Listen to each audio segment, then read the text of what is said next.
Greeting, beloved Princeton United Methodist Church community. It's Pastor Jenny here with an update for you, and I have some scripture from Matthew chapter 11, verse 28, and it says this: "Come to me, all you that are weary and carrying heavy burdens, and I will give you rest." This is the word of life. Thanks be to God. So this week we are starting a new worship series, and it's called Feeding the Flock.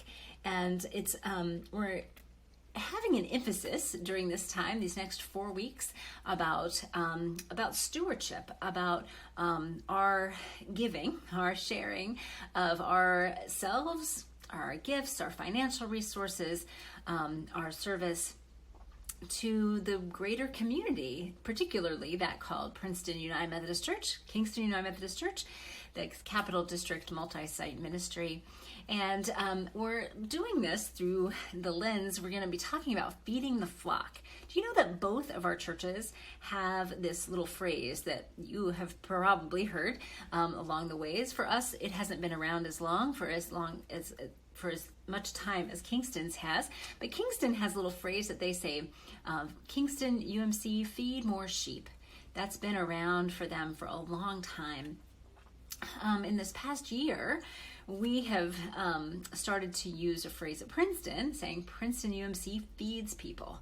And that's true, of course, not just because we physically feed people. In fact, maybe we do that less than we do a lot of other feed people in other ways. And so we're going to explore some different ways that our churches or congregations feed people, and how in feeding others we ourselves are fed, and how we are fed by God through the community of the church as well. So this scripture talks about, not the one, there's more. After I read that one verse, it goes on. It was actually hard for me to pick just one verse this time, because the rest of the story, the rest of it goes on to talk about Jesus and the disciples eating and being hungry along the journey. And the religious leaders say to them, "Why, you're breaking the Sabbath," because they happened to be hungry on the Sabbath, and they started breaking off pieces of wheat as they went through the field, and that's technically against the law. And so Jesus says, hey, let me tell you some other times when even bigger laws have been broken so that people could be fed, so that people could be fed and their hunger satisfied. And it starts with this part where Jesus says, "Come to me, all who are weary, all who are heavy laden, and I will give you rest." So there's this way that we're going to be talking about on Sunday about how God's table is big, and how God desires, longs to feed us, not just our physical hunger, but to feed us when we can barely lift a spoon and are just hungry and thirsty in our very souls, particularly in bringing us together to feel like we have a place at God's table, in God's temple, in the sanctuary, in God's worship, in a community together.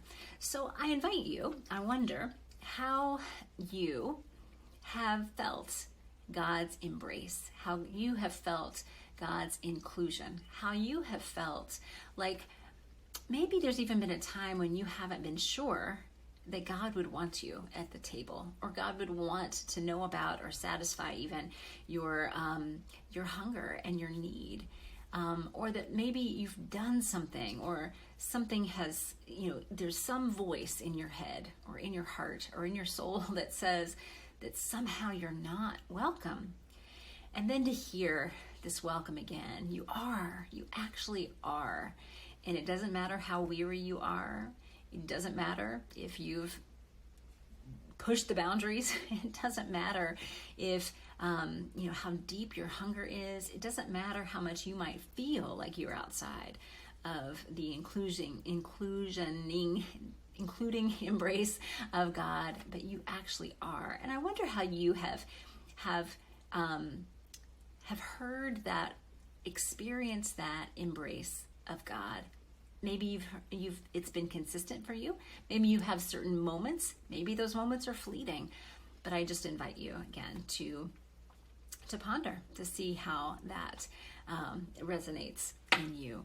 So we're going to be talking about feeding the flock and how God feeds us, how we feed each other, how we are fed, and how we feed others too along the way. So one of the things that I wanted to also talk to you about is that the Princeton's COVID care reopening team met last week, and there were some updates. If you were worshiping with us on Sunday, you heard a little bit about this, but there are a few other things that I want you to know about. One is that we upped our cap, the amount of people that we can have in our sanctuary and worship space. We moved it. It's been at 50 since we opened for in-person worship in July, and we upped it to 100. So now that the upper limit is 100 people, that's again, presuming that we have more and more of us have been vaccinated, the numbers in the county and the area are going down. Variety of reasons, but we still need you to social distance. We still need you to wear masks, to distance, especially like with our stoplight system, our red and yellow and green stickers. So you can have some agency in how much you social distance, how much you distance from others. But we also are going to be setting up chairs in the Sanford Davis room. So if the sanctuary starts to feel a little cozy for you, then you can go over to the Sanford Davis room. One thing I'm not sure we've mentioned as well as we should is that our balcony is actually off limits to us. The reason for this, because that's another great place to go if you're feeling more crowded, except that the airflow up there is not sufficient. It is the air exchange doesn't happen on our balcony the same way it does on the ground floor and in the Sanford Davis room. So our AV team is up there, but that's the only group of people that can stay up in our balcony right now. Another piece of this is that we no longer have to have signups for worship on Sundays. So if you've been in the habit of signing up, you don't have to do it anymore. If that's been something that's prevented you from coming, you don't have to worry about that anymore. You can come, and we are not going to worry with signups anymore. Same thing with our children's health checks. We are not going to do those any longer. But we do want you, parents and children, to just remain very vigilant around symptoms and about before COVID, allergies, cold. It might not have kept us home, but now we need you to stay home if you are showing any kinds of respiratory symptoms or any of those symptoms that show up on the list that you have to fill out all the time when you go to a doctor's office or anywhere else. So please take care of yourself and take care of the community by doing that. We also are about to shift seasons. It's fall. You can tell that this week. But in our building, we have to shift our heating and cooling systems. And the way we have to do that is a little bit awkward. We can't just switch from one to the other at a whim. We have to switch it for the season. And we haven't done that yet. So we're still in AC mode. And at some point soon, we're going to switch to heat mode. But that also changes the airflow in the sanctuary. And as you know, airflow, masking, and distancing are three of the most important things that we can do to keep each other safe. So our airflow changes. That means we're still going to be having our windows and doors open, even when the heat comes on in the winter. Because that's the only way that air is going to flow properly through our space. So that means that you may need to bundle up a little bit, not sit by a window, do what you need to do to kind of help that out. The heat will be on, so we'll just have to see, it's going to be this kind of battle between the cold air coming in and the heat that is being generated. So I'll update you more in the coming weeks about, as we get closer to Christmas, what some of the plans for Advent and Christmas are. We are planning on having in-person Christmas Eve services, but there will be some limits to that, as well as some of the other Advent special events that we typically have. So stay tuned for more about that. The last thing I wanted to mention was that we have our, I usually end here with a little bit about Kingston and Princeton, our partnership together. I just want to celebrate that the Kingston Church physically open for worship this past Sunday for the first time since March of 2020. Now, they have had outdoor worship services, which we have not been able to do as much of, but they've had some of that. But this was the first day they got to go into their sanctuary, and that's huge, and we celebrate that with them. They also have some limitations on how many people they can have in that space, and all those same sorts of things. But I just wanted to let you know, and we can celebrate with our siblings at Kingston.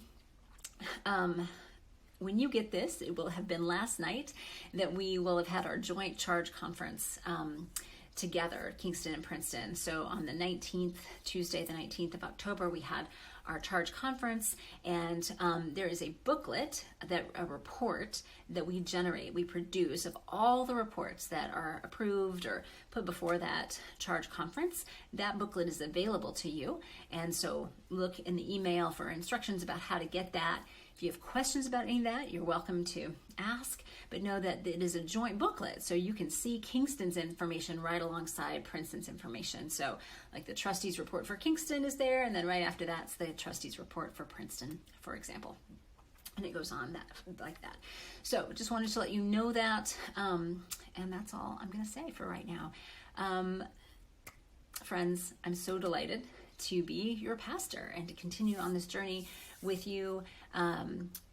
Remember that you are enough because God is enough, and may that dwell in you, body, mind, spirit, heart. May it always be with you. Blessings, and we will see you soon.